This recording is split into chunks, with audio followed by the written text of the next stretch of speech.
Dans les dossiers de candidature, il fallait démontrer que le candidat est sur la liste électorale et donc de leur délivrer un récépissé prouvant qu'ils sont inscrits sur la liste électorale pour ceux qui n'ont pas de carte ou ceux qui ont demandé des duplicata ou des transferts.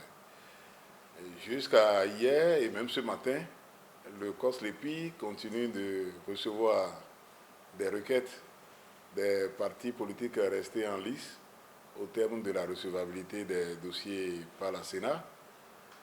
Et puisque nous aussi, au terme de la loi, on a l'obligation de transmettre la liste électorale à la Sénat aujourd'hui, suite à l'insistance de certains partis politiques, on a choisi d'échanger avec eux pour analyser la situation. Et de nos échanges, il est apparu que beaucoup de requêtes encore sont en instance de nous parvenir pour traitement.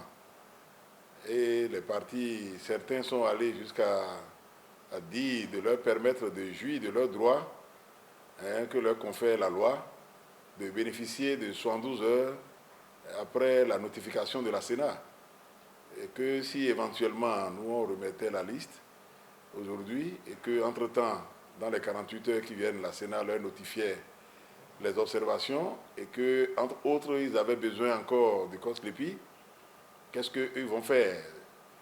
Et certains sont allés jusqu'à, disons, je ne dirais pas menacer, mais dire que nous allons nous retrouver devant la Cour suprême si éventuellement eux, ils n'avaient pas de satisfaction dans les 72 heures.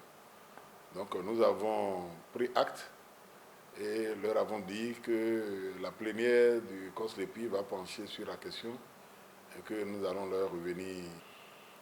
Bon, par la suite, nous avons commencé la plénière, mais nous avons besoin d'échanger encore avec les techniciens de l'ANT pour étudier la faisabilité de certaines choses.